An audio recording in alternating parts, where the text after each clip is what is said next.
All right, what's up, guys? Peter Russell.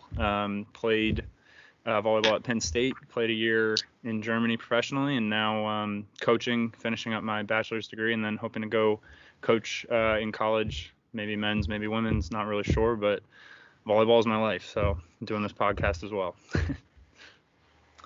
Absolutely. My name's Matt Calloway. I also played at Penn State with Peter for a couple years with him, and then he graduated because he's an old man. Um, let's see, I played there for 5 years, and then I took a year off, and then played in Estonia for a year, and then Romania last year. Right now, I'm nursing my body back to full health, so I just had hip surgery and a shoulder surgery. And I'm with Peter. I plan to coach when I'm done playing. I pretty much live, breathe, and eat volleyball, and happy to do this podcast and kind of talk more about the men's game and just the state of volleyball around the world. Yeah. All right. Brandon Greenway played University of Charleston, which is known as the superior school to Penn State in the IVA, as many may have heard, I'm sure. It's gotten around. Finished that in 2019, took a year off to rehab, and just now got over to Denmark for my first professional season as an outside. And ex-teammate of our first guest on the 4 to 4 podcast. So I'll let Jaylen introduce himself, but welcome. It's great to be here. My name is Jaylen Jasper. I currently play at Stanford University, approaching my senior year, and still don't know what's going on with that. But I've been on the youth national team. I've been on the junior national team. I've been on the collegiate national team, the World University Games team. I've done some coaching with men's, women's, boys, girls. And now just kind of keeping my options open, seeing what's the best for me going forward, because as I'm sure we're going to talk about, we know that Stanford's dropping their program, so got to find something to do, but I know I want to keep playing, so. Well, I guess that's a pretty good segue, and one of the things that we wanted to talk about for sure was obviously the big Save Stanford movement. Like Peter and Callaway just said, we were all into Division I, and everybody's got a bunch of friends who either played at Stanford or are still playing at Stanford and everything else. So let us know. I know that you have some insight, that you've done some meetings with administration or athletic director and all that other stuff. So what's the latest news on the Save Stanford? Latest news, we're still having conversations with the athletic department. We've asked them to not close the door on us and just keep answering our questions and making this all make sense to us, just because we felt that this decision caught us completely off guard and we had no idea that it was even getting to this point. They keep telling us that there will be no backtracking and that the decision is final and will stand. But we have set out to raise $15 million, and to my knowledge, we've gotten about $6 million. So we're making good headway. There's a lot of other stuff that goes into it with Title IX and, just the complexity of college athletics and money and like how important that is. So nothing is set in stone, nothing's for sure, but the athletic department is being very responsive to us, at least. So I know some of the other teams that are doing their team's reinstatement movements have not been taking the best route exactly. Some of them have gotten very aggressive, threatening like lawsuits, and then some of them just have not said anything at all.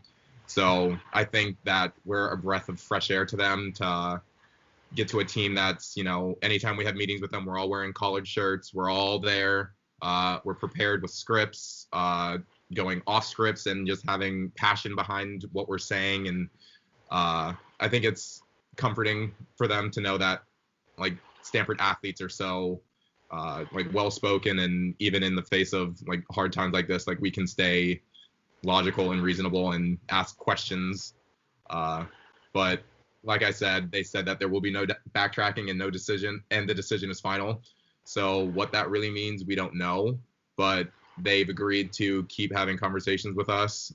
So that's what we're going with right now. Well, I mean, that's at least good that they still want to have the conversations. I mean, I know Callaway, me and Peter have all talked about it, especially leading up to you coming onto the show. We had talked about kind of how is it possible that Stanford, one of like the most renowned schools and probably richest, I mean, they bring in so much money from the amount of students that they get and how proclaimed they are. It's like, how can you not afford to maintain a men's volleyball program, especially one that has already brought in $6 million worth of donations? So Yeah, it's good to hear that they're at least like still considering you and that you guys are going so professionally about it. But I think one of the things that stung the most is when, like, after one of the meetings that we had, and this just wasn't, I guess, volleyball specific. I guess it was more like athletics in general and just sports, is when one of the people who worked in administration, who apparently just left the department, which I think is very interesting timing, we asked, like, obviously, like, with Stanford's endowment, and we were like, how the hell are we in such, like, debt? And then we learned to find out that the university doesn't give athletics money, and like that a lot of that money is in investments and earmarked, and it's not liquid, so we can't tap into it. But what they said was that athletics is a priority, but it's not like that much of a priority.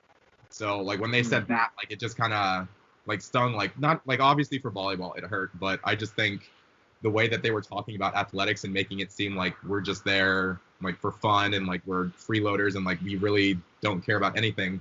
But like I don't think that they understand like how important athletics are like to the world in general. Like Stanford aside, like there are so many life lessons that come out of playing sports, and like I just think cutting 10 sports from a school that, you know, historically has been one of the, you know, top schools for all athletic programs in the country, it sends the complete wrong message.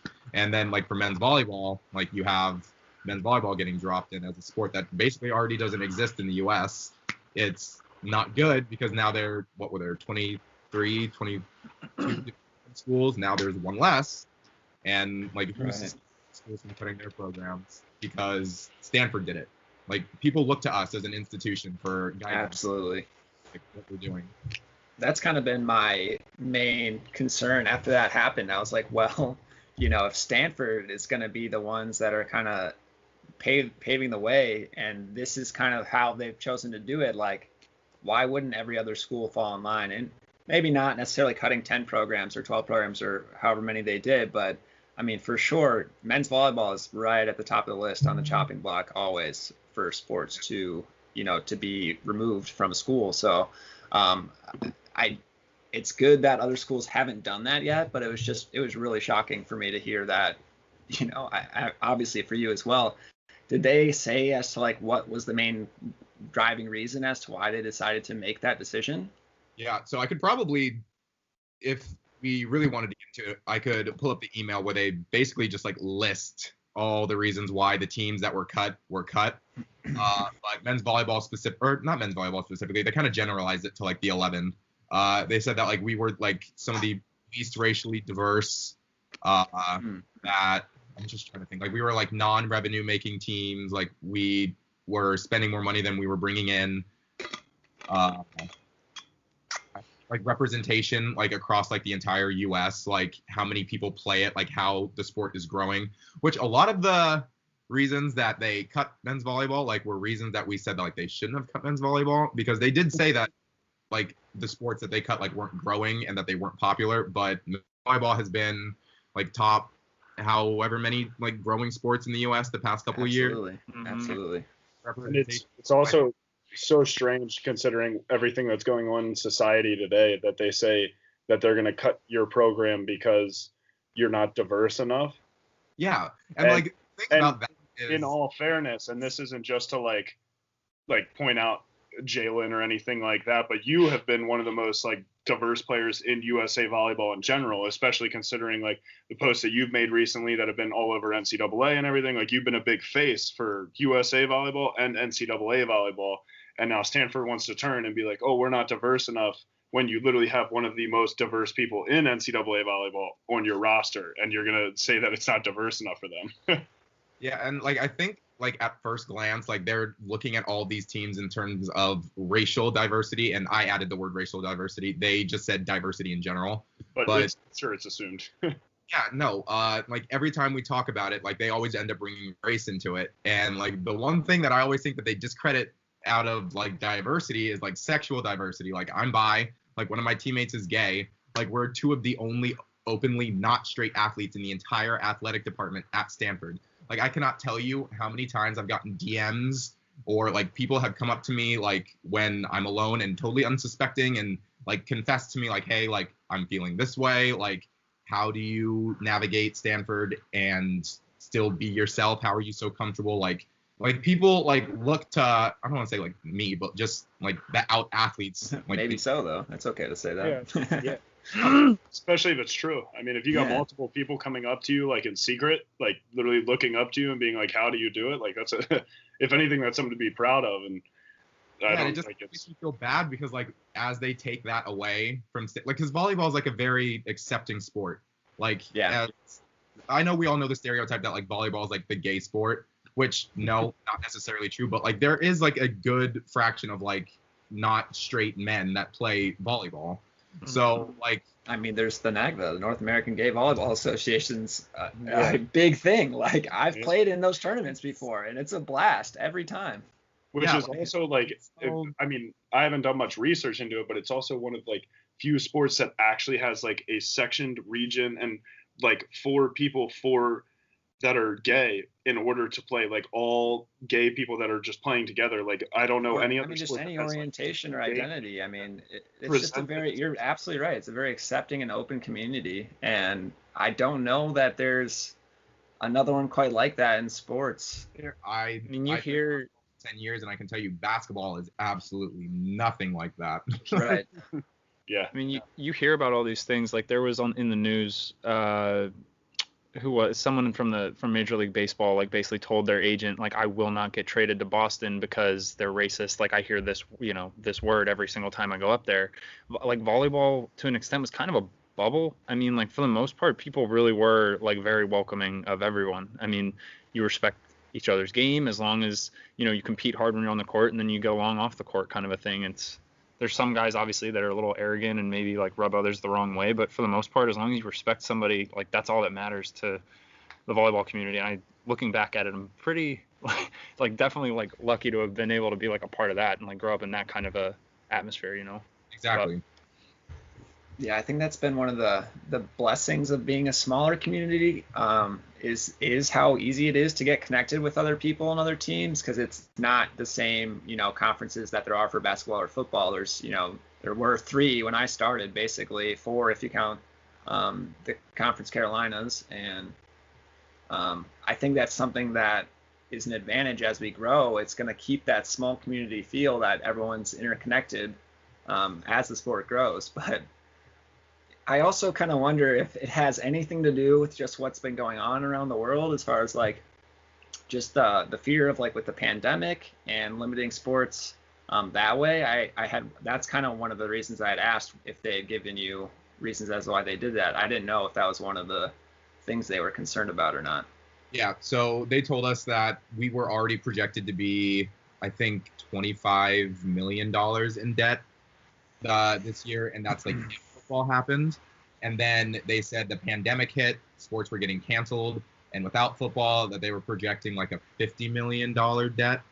And like then the Pac-12 players came out with their statement saying like we're not going to play unless all this happens, and then the Big 12 and the Big 10 and the Pac-12 canceled football. So like I want to say that they're using it as like a cover, but like there also is definitely some truth to it, because like if football doesn't happen, like football is a big for sure. Like I understand that, but there's definitely a validity to what they're saying. It's just I don't know that it's the smartest way to handle the situation is to just cancel everything. I don't know. And like all the teams that they cut were like tier 3 sports, or I say tier 3, like they rank teams based on like importance. So like in the training room, like teams that have permanent trainers instead of interns that rotate every 2 years, teams that get like special athlete breakfast, like just other things. Like men's volleyball was like a tier 3 sport, so like we got training 2 years. We never got to go to like the fancy athlete breakfast, anything. Like we always got like the one end of the stick, as did the 11 other sports that were cut. So like in my mind, like I think that they just had a plan on the back burner. Like if the debt ever gets that bad, these are the teams that are going to go. And I think when COVID came up, that was the perfect cover for them to say like, hey, sorry, COVID, like big debt, teams got to go. But and especially like when you say that you were a tier 3 team at Stanford. I mean, I'm not sure about all the other athletics there. Like of course I follow sports and like I know the football teams and things like that, but just like another conversation that's always brought up in the volleyball world is like Stanford men's volleyball has been multiple times to the national championship. Currently, there's multiple people on the USA roster that are literally representing the entire country, and they're from Stanford, yet you're still considered a tier 3 team, even though you have people out there making very good money playing professional volleyball and literally wearing a jersey that says the United States of America on it, but it's not valid enough for you guys to maintain a program. Again, I don't know, maybe some of the other programs that they kept have higher standards or something, but I mean, the soccer teams, like men's and women's soccer, like I'm not even gonna, like they won both the national championships in the same year once while I was there, which like they're good. Like men's basketball, I'm just gonna leave that where it is. Makes it to the final. They try. They try. And like I don't know. And then like swimming, like our women's swim team is insane. Men's swim team, like I'm just trying to think of like the other teams that like they kept. Like they kept like all, I don't even want to say all Olympic sports, because you have teams like fencing, field hockey, men's volleyball, wrestling, and teams that got dropped. So right. like I think it's like really just like a matter of like how popular the sports were and like how much money they were bringing in. So like if you weren't like a national championship winning like every other year, like having hundreds of fans come to your games and like supporting yourself somewhat, like I think that definitely weighed into their decision. Yeah. Well, I mean, yeah, it definitely sucks. And obviously all like me, Pete, Callaway, the 4-4 clan is obviously behind and pushing for Stanford. I know that I've signed a few of the petitions. I've donated like a couple of bucks, even though I'm poor as shit. I still wanted to show some love. So we gave what we could, and obviously still pulling for you and everything. Another thing that would definitely like to kind of touch on is I've known you for a good bit. I've known you since you were a freshman in high school, right? When you basically you have known me since the start of my volleyball career. You were there since literally. I'm one of the few, and the ongoing fact, some people like to say it's a joke, but the ongoing fact is that I'm the best setter that Jaylen's ever had, which I take great pride in. It's on my resume everywhere I go. So, but no, aside from that, so you quit basketball when you were young. Well, not even young for the sport of basketball. You were in high school. You stop and you randomly come over to volleyball, probably having to do with your mom and your sister and everything. So you started volleyball, I guess, a pretty average time in Maryland, since Maryland's so small for volleyball, but very late for anybody to start an athletic sport and become a Division I athlete. So I know it's a very generic question, but just in general, like what kind of things did you face that were challenging maybe? Or what were you able to succeed because you started so late? And maybe a third one just off the top of mind is like, obviously, since it is such a later developed sport for most kids, like what's some advice you could give to some other kids? Yeah. So I want to say those 3 questions were literally off the top, and I can't believe how good they were. I'm very proud of myself. Oh my gosh. This guy is unbelievable. Let me see. So I'm trying to think. The first thing I wanted to say was, yeah, it definitely had to play into my sister and my mom into this decision. My dad's a football coach at the Naval Academy, so as soon as I could hold a ball of any sort, he put a football in my hand and had me doing 3-step, 4-step drops in the yard and teaching me to throw a spiral. Fun fact, I still cannot throw a spiral to this day. Don't tell my dad. So mad. So the Naval Academy's offensive coordinator's son cannot throw a spiral, yet is a division athlete. We're cutting that out, I think, for Jaylen. Yeah. For Jaylen's sake, we'll cut that out. But damn, can he hit the shit out of a volleyball? But yeah, at least I had the mechanics down. Like, my dad could teach me that. He just couldn't teach me how to release a football. But yeah, no, had a football in my hand, and I played basketball 10 years. He was always super like pushy, like trying to get me to like play and practice when like some reason like I really just didn't want to. So eventually it just came to the point where like I'm gonna pick a sport you know nothing about, go with that.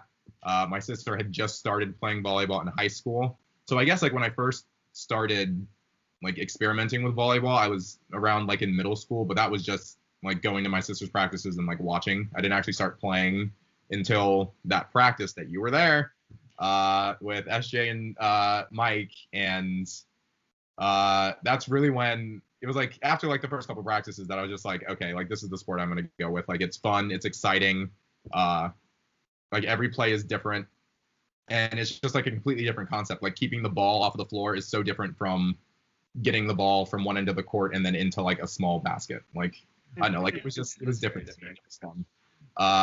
And then I don't know, like I said, like the basketball community just never was for me. Like I never really had many friends. I didn't really know anybody like in my area that played volleyball. And then as soon as I stepped onto the volleyball court and I was playing at Annapolis and I was trying out for high performance and flying to like USA camps, I had friends from California, from Florida, Missouri, New York, like all over the place. And like anywhere I would go to play volleyball in tournaments, like I had friends there. And like everything was so connected, and like I guess to that extent, it also just pushed me to want to be better because I knew so many people from all over the place, and it was such a small community that naturally, like with my competitiveness, I just wanted to be good. And I got that from being the middle child and getting no attention from my parents whatsoever. So, I'm just always fighting for attention. But I know, like just starting like super late and seeing how far along other people were in their development and like how small the opportunity was for volleyball. Like I knew I had like a very small amount of time to get good and like even get on like college coaches' radars. So like I just had a good work ethic and I pushed myself every practice. I told myself, you know, technique is huge. Like that's one thing I learned in basketball is technique is everything. So like with my dad and my arm swing, like as much as I hated it, he would work me out before school sometimes at like 6 a.m. and just have me like throw a tennis ball, which was the most annoying thing ever, but it helped me. So I guess in part, like I can thank my dad and his athletic background into shaping me as an athlete, and my mom too, because I can't forget my mom was an athlete. But no, my dad definitely played a huge role in it. But trying to think, what was your third question or second? Like advice to younger guys or like people who are starting, because like we mentioned before, like you grow up and you're 5 years old and your mom buys you a little mini Tykes basketball to go dunk on a hoop. Like nobody buys you a volleyball. Like nobody knows how to start volleyball. And like you said, you were a freshman walking in for your first time ever actually like being on a court with other people playing volleyball. Like, and that's surprisingly pretty common in the sport that all of us like have invested in and played. Same deal. Yeah, exactly. Like most people, like me and Peter were pretty fortunate that we were exposed at like a younger age. But it's like I know a bunch of people from college and from professional already that didn't start until high school because of how small of a sport it is. So, and I know that can be very discouraging to some people because they're like, oh man, I'm a sophomore and I can't even pass a free ball yet. Like I'm a sophomore in high school and I can't even do that. There's no way I'll go to college. But you were a freshman in high school who walked in. You couldn't pass a ball. Yeah, I agree with that. But you also touched like 12 foot. So that helped you a little bit. But Jaylen, you still wanted to be libero, man. Yeah. I remember that. I knew that I could not have to jump and swing, I would. I'll never forget. I showed up to college my sophomore year of college, and my coach immediately goes, "You played at Annapolis, right?" And we had just gotten a new coach, and I was like, "Yeah, you're asking about Jaylen, aren't you?" And he was like, yeah, are you friends with Jaylen? I was like, yeah, my mom was standing there and she was like, yeah, we're friends with him. And he was like, can you get us in touch? We're like, you're kind of wasting your time. He wants to go to California. Like, you're not doing it. And then I talked to Jaylen. I remember I like called him, and Jaylen basically told me the only way he would sign to Charleston to go to West Virginia and not to the West Coast is if he could play libero. That's the only way. We said that. But that was too good. I had to share that. But yeah, any advice to guys who are starting volleyball late, or girls starting volleyball late, that want to play in college or have a long career? Yeah, so like you said, starting late, it's definitely a discouragement just like hearing it. Like I know when I first started playing, like they told me 22, 23 Division I schools, and playing basketball my whole life, I just assumed like I have to go to a D1 school. So understanding that like the opportunities are smaller, and I am starting really late was, like, can I do this? Like, am I going to get into a good school? Am I making the right decision here, just completely dropping basketball? Because I was sick of basketball and I did not want to pick up another basketball again. So, like, when I made the switch, I was very unsure and, like, very scared. But as you remember, I just stopped playing basketball competitively and I went, like, all in. That was also, a side note, you also were, like, on, like, the Nike team or something? Like, you were pretty high ranked in basketball, yeah? Oh my God, yeah. That's the year I quit, when our team was in the EYBL, just because that was, like, I knew if I were to stick with basketball, that would be my life, and that was just so much. Like, I'm trying to think, like, Dance Moms, like, the crazy parents in that show, like, just imagine them, like, in basketball and then put them all in one gym and, like, raise the craziness by, like, 10, and Yeah. like the EYBL. Like, you have kids that are high school, like middle school, and their parents are psychotic. And like, I really didn't care that much. So I was walking in there, like, if you put me on the bench, like, oh well, like, put me in and I screw up, oh well. Like, some of the other kids were, why, like, why is this person in? Why are we going to this tournament? Why aren't we going to this one? Why aren't we playing this team? And like, it was not the environment for me. So I'm happy I stepped away from that. But I went full into the volleyball. I committed 100%, and luckily I had the resources that I could train with one of those jump serve machines. So I don't want to say I learned to pass, but that definitely helped very fast. But I know a lot of kids don't have that. But where I'm going with this is just playing as much as you can. I loved volleyball, and it's all I wanted to do. I would take the ball outside and hit it against my roof, and like, there's a big spot where there are like no shingles. And we had like those dangling Christmas lights that look like icicles. I hit the ball against those, and they're completely busted, every single one of them. I went outside every day and just got as many touches as I could. So, like, my biggest advice is just, have confidence in yourself. Don't let the fact that it's a small sport, it's still growing, and if you're starting late, don't let that discourage you either. Just play as much as you can. Like, follow your passion, follow your heart. Like, something told me that volleyball was what I wanted to do, and it was what's going to open doors for me. And obviously I made the right decision, I'd like to think. So just going all in, not looking back, and just knowing what I wanted and taking it and working as hard as I could to get to it. It's amazing how, like, when people say hard work or what is it, like, talent doesn't equal hard work, or whatever that saying is, like, Yeah. Sure, I was athletic, like, I could play basketball, like, I could run and jump high and all that stuff, but as soon as I had that, like, fire lit under me, and I knew, like, volleyball is what I wanted to do, and I knew I had to work a lot harder to be at it, I just went outside, played as much as I could, and I just let time do its thing. And luckily 3 years, and yes, athleticism helped me. So, but just playing as much as you can and letting the love of the game just carry you as far as you want it to is probably the best advice I can give. From an outside perspective here, though, so your sophomore year, like, I coached with you guys for like half a year, right? And I just remember seeing you take a couple of swings early on in the practice and just being like, holy hell, this guy is good. And I go over and, like, give you, like, a little pointer, and you just looked at me like the most respectful way. Like, so many times, man, when you coach guys, they get egos. They think they're, like, a little bit good. Like, you were so humble and just like, okay, like, yeah, I'm going to listen. Like, I'm really good, but I still want to get better. I still want the drive. And, like, I thought that was a huge thing that like you see so many people that are like have a little bit of talent or they're used to being like the big fish in the small pond, so to speak, and they let it get to their head and they don't really want to work that hard and they kind of fizzle out. But I think that the great ones are able to, right, like stay humble, and I thought that was something, a quality you absolutely had. So just wanted to add that one in there. It's definitely, I think that goes a long way with it.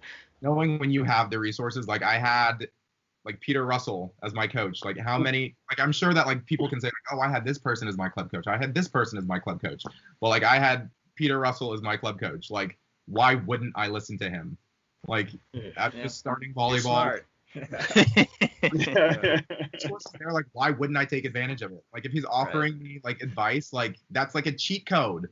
Like he played in college, like he literally did. Like he's giving me advice, like why wouldn't I take it? Like it would be like stupid if I didn't.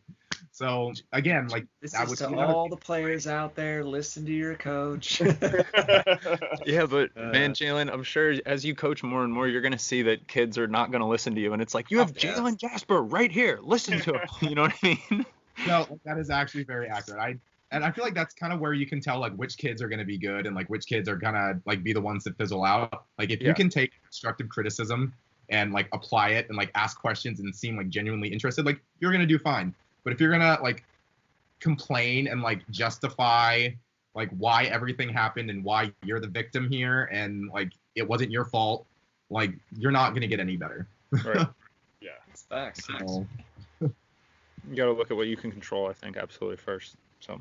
Yeah, I think there was a lot of really good advice in there. And something that really kind of jumped out at me was just like talking about your passion and love for the game. I mean, if you're trying to figure out what you want to be doing and you think volleyball might be it, but it's like hard for you to go to practice because everyone has those days that you don't want to go to practice. But if that's the majority of the time and you're not having that much fun, then go figure out what it is that's going to make you like have fun. Like for me, just the same. It's volleyball, man. That's what I want to be doing, without a doubt.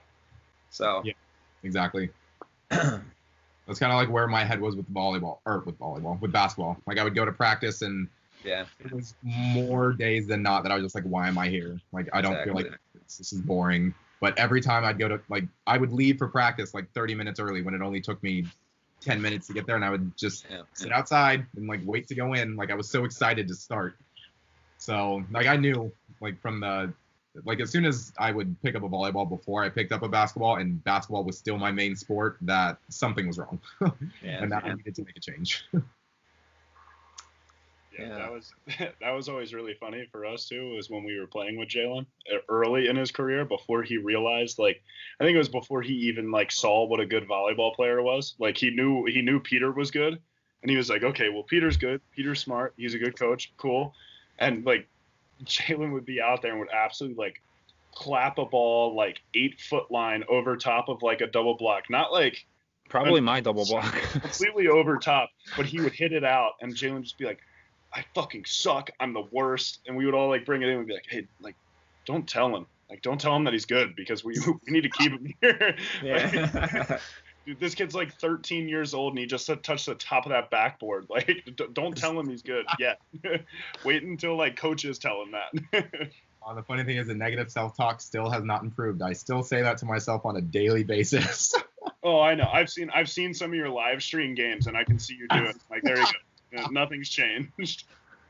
The only thing that's changed is you don't have as good of setters, but it's, Yeah, this guy, unbelievable, for real. Okay, I know. No, it actually would sound super cocky just like listening to this, but it actually is an ongoing joke that Jaylen and I have had for like 6 years.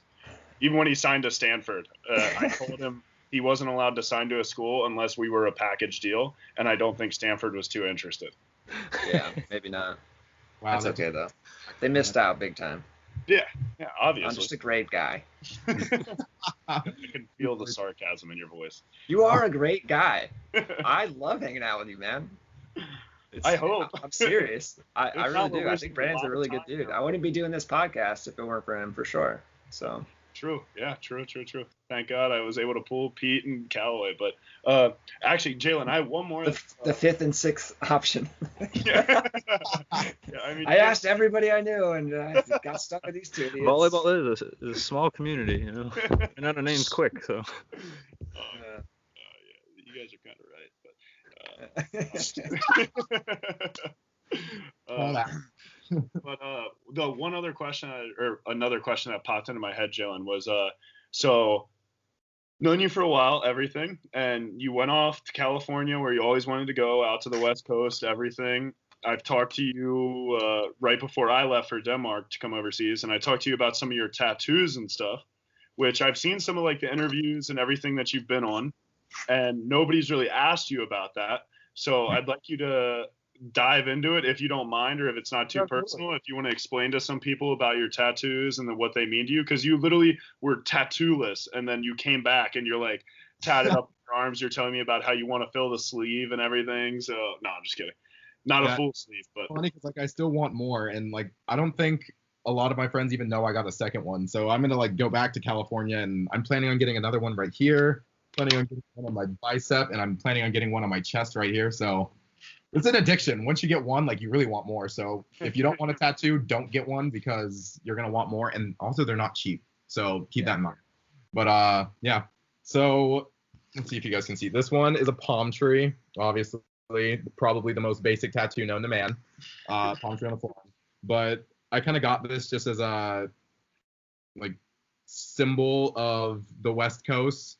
Last summer when I came home, I was in like after I got home from Italy in the World University Games, I got a job here. Wasn't playing volleyball, but just like working day in, day out. Like, I don't want to say like I was not in like a good mental place, but things were just like tough, being so disconnected from all of my friends, and like not really having like anybody to like hang out with in my mind here, just because my life was in California.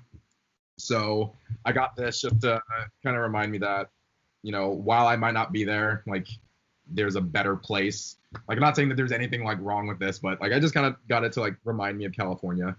And then I also just liked the fact that it was like a tree. So I also like tell people that's my family tree. And then the 3 lines are me, my brother, and my sister. And then about a month and a half ago, I got a manta ray on this forearm. 1, because this forearm was lonely, it didn't have anything on it.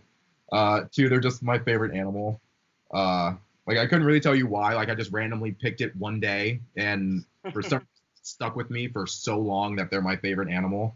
Like I really couldn't tell you why. Like they're pretty and like they're cool, but like I really don't have much more besides that. I've like never swam with them in real life. Like I've seen them in like aquariums, but like nothing too significant. I just honestly like the way it looked. But cool. I got 2 lines on the back, and because this was me, my brother, and my sister, this is like my mom and my dad. And because like the tail just kind of wraps around my wrist, I kind of joke that it's like my parents' like never-ending grip on me.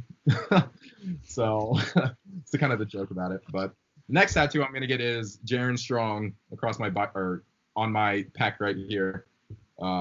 Just because that was another big life event that happened. So yeah, I was about to say, when you discussed the 3 lines for your siblings, I was going to say to also mention, because I feel like, I don't know, it was obviously a very big deal and pretty crazy. And I know me and my family are definitely like very involved with the whole situation, but a lot of people I feel like don't really know about that. So if you want to dive in a little bit to the Jaylen Strong, or because I know that was also a big like emotional standpoint for you, and it was like you were in early years of college, or maybe just signing? Literally happened my freshman year of college. I went to move-in day alone because my parents were in the hospital with my brother. So that was fun. But I guess backstory, I had just left to train for Worlds in Lake Placid. And my brother was just entering high school, and he was the football player of the family. So that's why my dad favorited him. He would deny that, but obvious. And he had to like go in for like the routine physical and like I don't know, like check and stuff just to make sure like he's healthy to play football. And came back that he had a minor irregularity in his heartbeat, and they just wanted him to go see a specialist. At this point, we thought nothing of it. We were just like, okay, like he's healthy, he's always been healthy, like we'll just go get it checked out. Go sees the specialist. The specialist says we want to do more tests. So they like hook him up to a bunch of crazy machines and having him do like all this crazy stuff. And like at this point it was getting like seeing like him on like a treadmill with like a tube in his mouth and like wires all over his body. Like that to begin with, like I was just kind of like, whoa, like this is weird. And then we found out that he had or the specialist would recommend a simple procedure to fix it, which is an ablation. They just go in through your groin and like shock your heart back to normal is how it's been explained to me. I'm sure that there's more medical terms behind it that I don't know. And I'm in Lake Placid. At this point now it's like, okay, he's getting like a medical procedure done. Like, Jaren, like, are you okay? Are you scared? Like, everything will be fine. I can literally remember telling him, like, Jaren, like, you're going to be fine. Like, don't worry about it. Like, you're going to go to sleep and wake up and you're going to be totally healthy. Jesus fucking Christ, I can't believe I said that to him. And then I think we had just finished a training session. I had a few missed calls from my sister, and I call her back. She's hysterical. Like, when she finally could get words out, she just said, Jaren is dead. So right off the bat, you know, my mind is just like, what the fuck? And like, what's going on? Like, how did this happen? What's going on? And then she starts explaining to me about everything that happened. And apparently what had happened is they had shocked his heart. Everything was fine. And then as they were pulling everything out and getting ready to close up, his heart swelled, arteries swelled, stopped. He was dead for 15 minutes on the table. My parents said that they remember just sitting there calmly waiting for the doctors to come out and tell them that, like, we're almost done. But instead, what they were greeted with is, you know, we're trying to resuscitate him right now. And my parents were like, what do you mean you're trying to resuscitate him? What happened? And they had to calmly explain to them that he was technically dead, but they could still revive him. So, like, immediately my parents were, you could imagine how that conversation went for them and where their minds must have went with their son.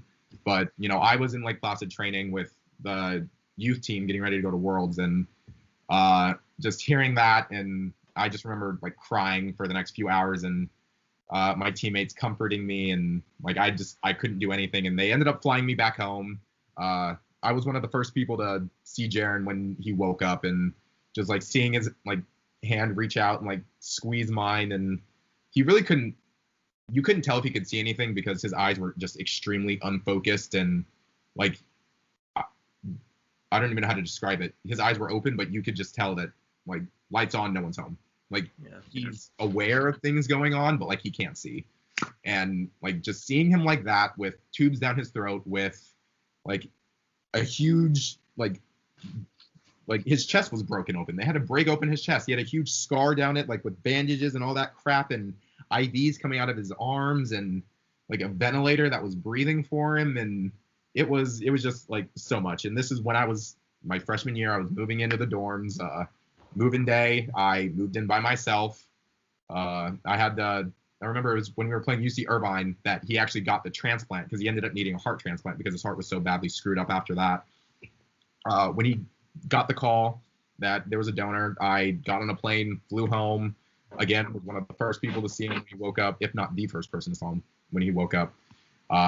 And that was just like a huge moment in my life where I realized that nothing is guaranteed, that life is very fragile, and even the people that are closest to you can be gone like that, and you won't even get a chance to say goodbye.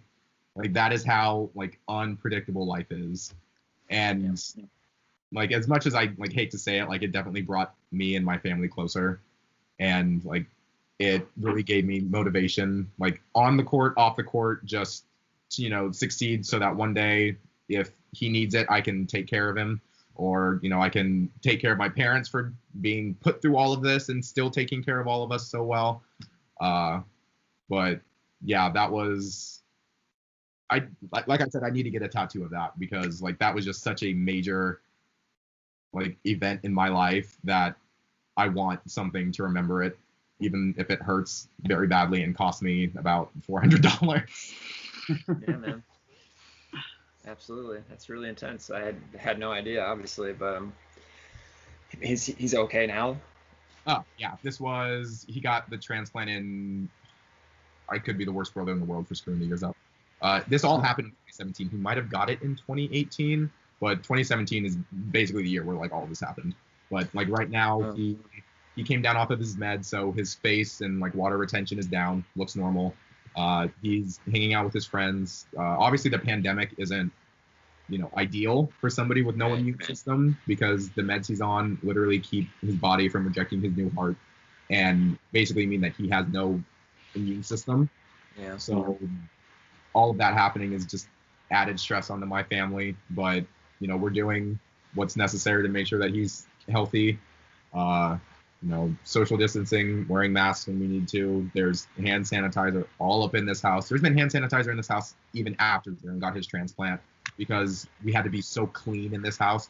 So luckily we had the infrastructure in this house to be safe, but the added difficulty of COVID did not make it any easier. But he's fine. He's fine now.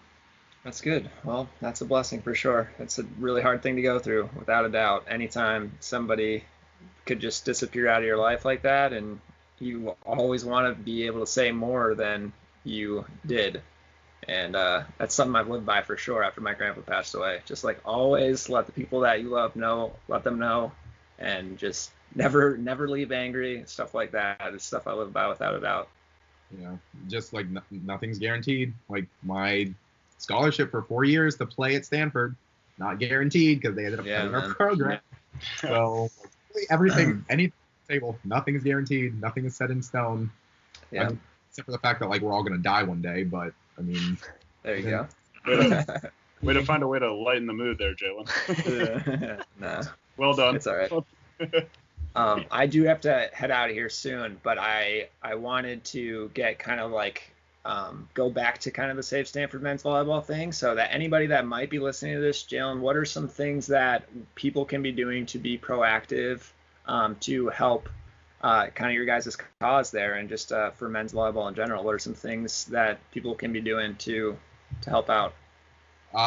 So as of right now, our big push and telling everybody to email these people and all of that is kind of taking, I don't want to say a back seat, but it's just not as much of the focus as we're on right now. I would just say follow the Save Stanford men's volleyball, Save Stanford MVV on Instagram, Twitter. Just stay up to date with everything that we're doing. If you go to, I think it's Kyler on my team, in his bio, he has, I can still check to see if it's there, but he has either the links or the emails of our athletic director and the board of trustees. And I think he might have what are they called? A pre-written, pre-scripted email. Yeah. A rubric kind of type thing. Yeah. We'll definitely. Signing the petition. So signing the petition would be helpful. And just raising overall awareness about men's volleyball in general. Just if we can't save Stanford, we should make sure that no other program is getting cut, and that we continue to grow the sport. And if this decision is going to stand, we should not let it stand. We should not let Stanford men's volleyball die in vain. We should use that to, hey, they cut this program, but let's establish, I know with all the 6 HBCUs that they're adding in the new conference, let's add more teams. Let's grow the game even more. We're not going to let them take one team away from us and have a domino effect to where men's doesn't exist. Just keep it going, promote the sport, promote our message, and yeah, that's what I would say. And we have throw in some ats and try to get people the links and everything for the Save Stanford stuff, so that way hopefully when they watch this they can jump straight over to that and sign it. And of course we'll put out on our social media for 4 to 4 and everything else. But I know that we're coming towards the ends of this, but I just have one more question. Jaylen, I know that I spoke to you a little bit about this before I left, but say worst case scenario that Stanford doesn't work out for your senior season, what are we looking at for what jersey are we going to see Jaylen Jasper in potential future? What's the looks like? Where are we looking at? Are we maybe go straight overseas and just play professional? I don't know. I've thought about it. First things first is I've been in constant communication with my coach, just because I trust him more than anyone else. And if anybody in this world would have good advice for me on what to do right now, it's Kosti, Doc, and Booyah. As much as, some practices I just want to, rip their heads off, they are they've made me who I am. Besides, Peter and the other and Brandon, best setter I've ever had. But yeah. So like my thing is like I just want to stay in school just because I don't have bills to pay. It's easier not being on my own insurance and letting my parents pay for it. So I'm gonna try to stay in school as long as possible. I have not made any decisions on where I want to go yet. I'm still have to look at like different programs and what I exactly would be mastering in. And then the GRE is also something I have to worry about now. I know some schools are waiving it, some schools are not. So that's also probably going to play into my decision. But I definitely want to stay in California if I can, just because that is where my life has been established. It's where all of my family is. I didn't get a tattoo for it for nothing. So hopefully I can't give you guys any like specific answers yet just because like I haven't officially committed to anything, and even if I do, it probably won't be for a few weeks, maybe months, just because we still don't know what's happening with Save Stanford men's volleyball. Like if they bring back our team, like, and I can stay at Stanford and play for 2 more years, like I'd much rather get my undergrad and my master's from Stanford. Yeah. So we'll see, but definitely look at me staying in California somewhat, or I would consider a Penn State just for game because it's Penn State. What about like West Virginia? They have palm trees in West Virginia. All right, man. Get out of here, kid. Definitely don't. I was about to say, I was like, wait a second, do they have palm trees in West Virginia? Jaylen was about to recommit just because they have palm trees. Palm trees. About to swerve real quick. Wait a second. Brandon will fly back and bring you a palm tree wherever you go. They'll make sure there's one there for you. That's what kind of friend he is. That's right. That's kind of friend. That's kind of set I used to be. There you go. Hey man, well it was really nice to meet you. Thank you so much for coming on the show. I am going to sign off. You guys are welcome talking if you want, but I'm going to disconnect. So thanks again for coming out. It was nice to meet you, man. Sounds good. It was nice meeting you. And again, I just realized that at the beginning of this, I screwed up your name and called you Paul because it says Paul. Oh, yeah, no worries, dude. I didn't even notice, so don't worry about it. I didn't either. Yeah, it's all right. A lack of Brandon telling me what your name was and then 30 seconds me not knowing what it was. It's all good. That's why we did the intros, so don't worry about it. Exactly. All right, man. See you guys. But anyways, thanks, Jaylen, 4-4, and everybody. So we'll be sharing all the links and everything like that. We'll be putting Jaylen's name out there, Save Stanford, and check out all our social medias, which we'll chuck in as well. And, yeah,